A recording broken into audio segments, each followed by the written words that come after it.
بسم الله الحمد لله والصلاة والسلام على رسول الله وعلى آله وصحبه أجمعين أشهد أن لا إله إلا الله وحده لا شريك له وأشهد أن محمدا عبده ورسوله ما بعد. Assalamu alaikum. You still awake, huh? Okay. We didn't bore you to death yet, but we'll work on it, inshallah. My name is Yusuf. Can you say Yusuf? You say Yusuf. You're very good. I wish you'd teach my wife. She keeps mispronouncing it. She calls me useless.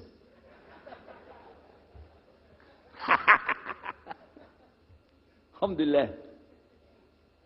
Now, how many of you were in the program today? I was teaching us, trying to teach about how to call the people to Islam called da'wah. How many were there?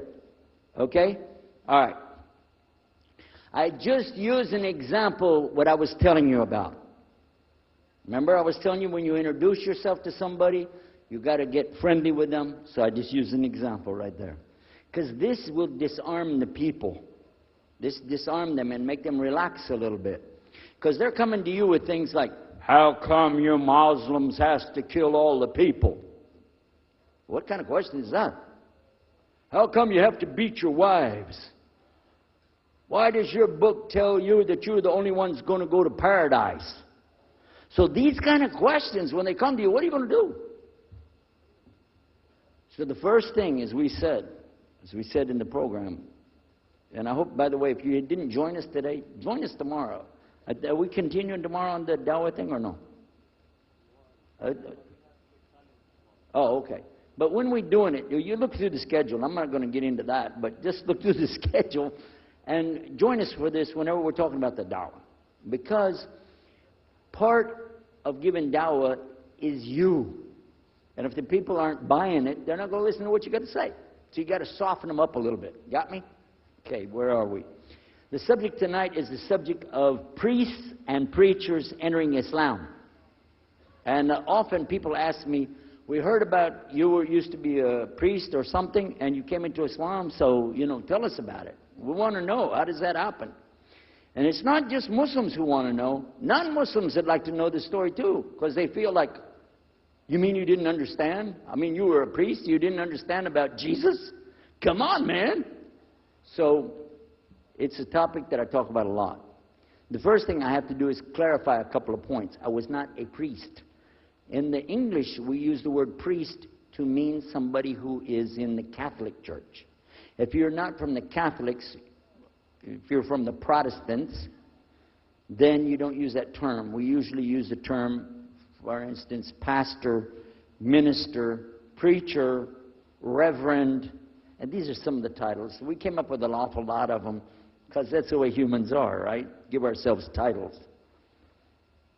So I was a preacher and a minister of music.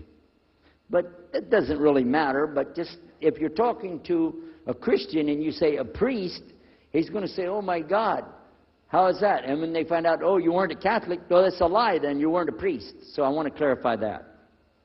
As a matter of fact, I will tell you, in my own estimation, I'm probably the least of the factions within this equation. Because there were so many other people that came into Islam the same time I did. That's why it takes a little bit of time to tell the story. But they asked me to tell it tonight, so we're going to do that.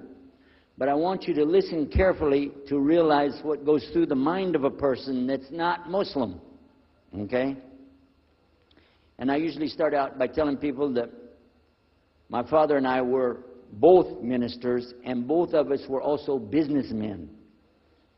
In the reverse order. We were business first and preacher second. Got me?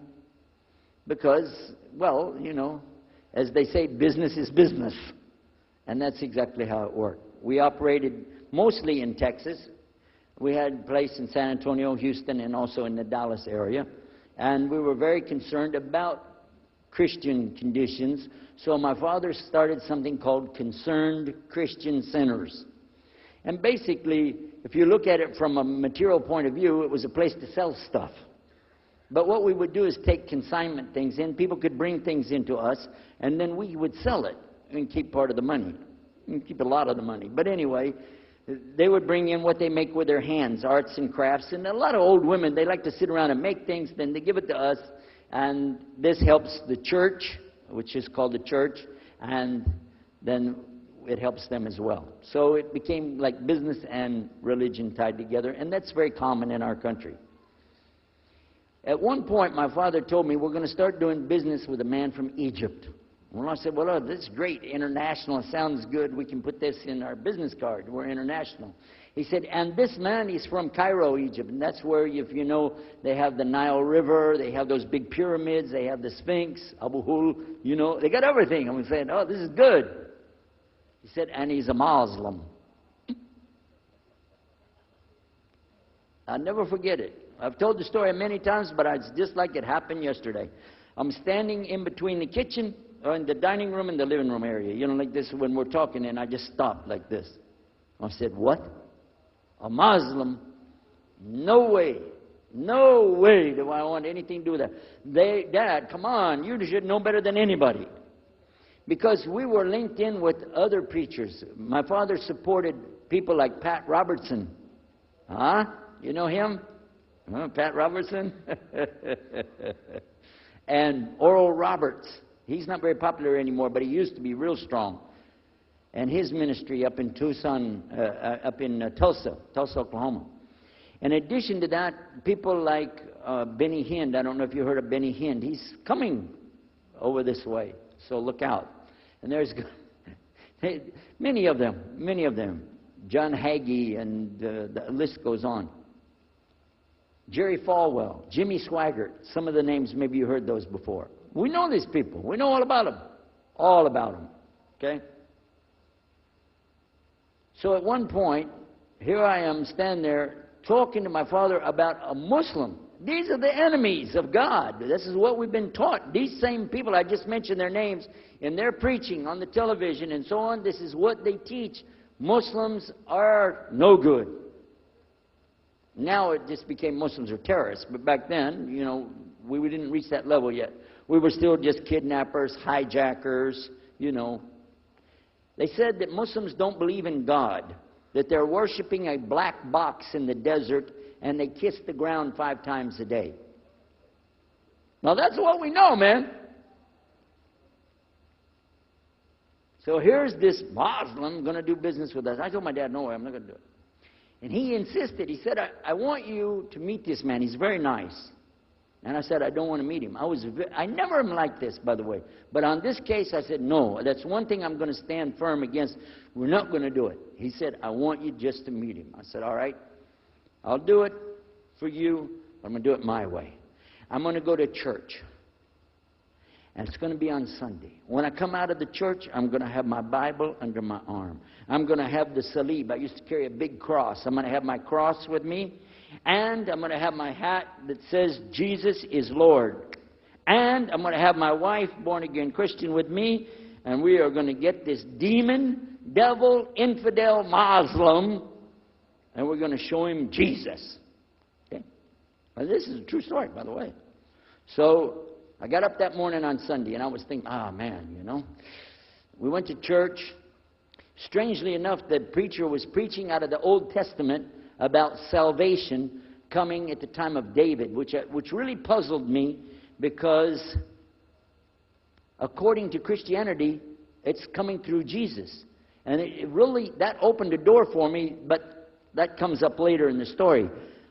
Why was he saying there's salvation before Jesus? That's interesting.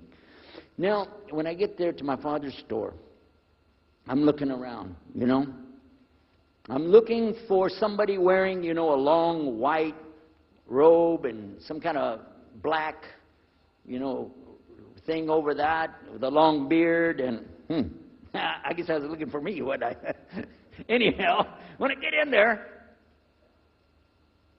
I don't see this guy. By the way, imama, sword, everything. Ayatollah Khomeini, maybe. This is what I had pictured. I said, where is he? I'm ready. My father said, he's over here. I said, where? I said, here. This is a normal guy. He was normal.